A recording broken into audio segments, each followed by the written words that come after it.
and welcome to COVID Craft Brew. Day 2 of making videos really.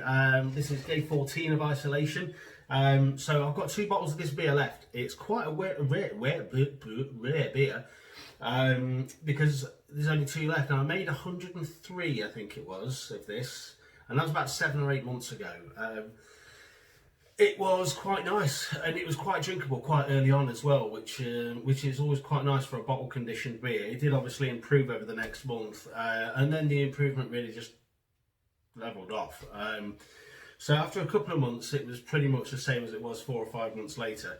I deliberately saved some back. I was supposed to be going on my stag do on Good Friday, which is what, a couple of weeks away, 2.5 weeks away.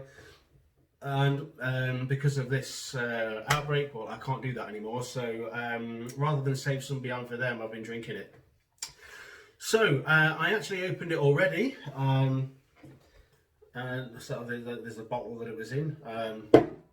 It's got a really good carbonation profile on it, and every single bottle has as well. I use dextrose for the bottles. So I'm just going to go and have stick my gonk in there.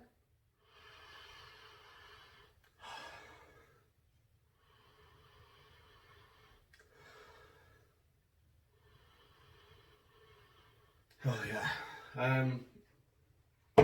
like a burnt toffee smell. Definitely caramel in there.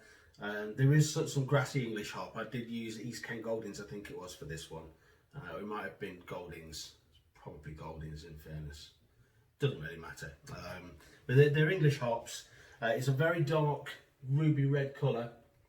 But what immediately hits you with this one is the mouthfeel. It's like syrup. There's no other way to describe it.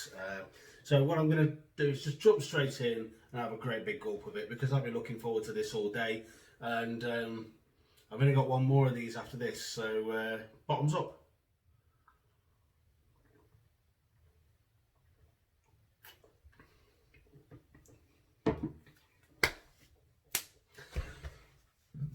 Oh, pardon me. You definitely got that burnt toffee taste, but it's almost a bit like coffee. If you've ever had King Goblin before, it's similar to that, but it's like more intense and stronger. And I really like King Goblin. I like my beer at 6%. I can't drink it all the time, but I do, especially the first couple. If I have a couple of 6%ers or a little bit stronger, not much stronger than that, then I'm quite happy to drop down after that. But certainly for the first couple, they have a bit more of a punch. So I'm going to go at that one because I talk too much and I can't remember what it tastes like.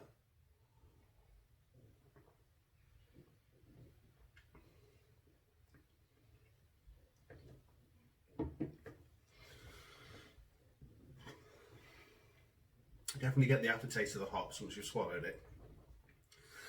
The hops are quite subtle in the mouth, and I think over time you do lose a bit of the hop presence, but that's not a bad thing. With this kind of beer, it was supposed to be there just to bitter it and make it subtle. It wasn't supposed to be an in-your-face hoppy beer. If anything, it just brings out the full character of the malt.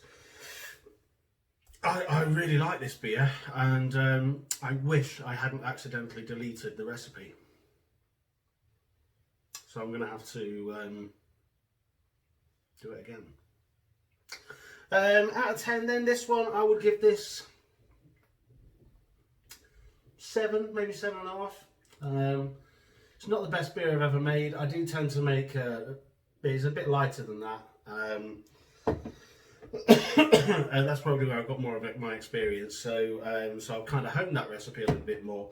But I'll definitely be having another go at trying to recreate that and maybe improve it a little bit. Probably not use as much specialty malt in there, and just try and drop that down a bit. I'm sure I put crystal malt, caramalt in there. God knows what else. But anyway, I'll have a play about with it and see what I can use on Beersmith. Tomorrow I'm going to be drinking some of my saisons, which I bottled. It was a brew I did after this one, so that's about 6 months old now. Yeah, about 6 months old.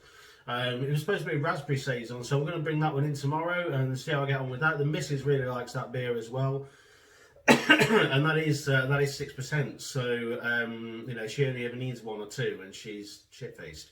So nothing really left to say from me, but cheers, thank you for watching, and catch me next time on COVID Craft Brew. Just another thing as well, I'm not going to ask people to subscribe, but I would say if you've got any comments, if there's anything you'd like me to do, if you'd like me to talk about, if there's any kind of ingredients you want to discuss, or equipment, or methods, or types of beer, or if you'd like me to see it do a video on anything, just pop a little comment down below and I'll see what I can do to accommodate it. But from COVID Craft Brew, cheers, and I'll see you soon.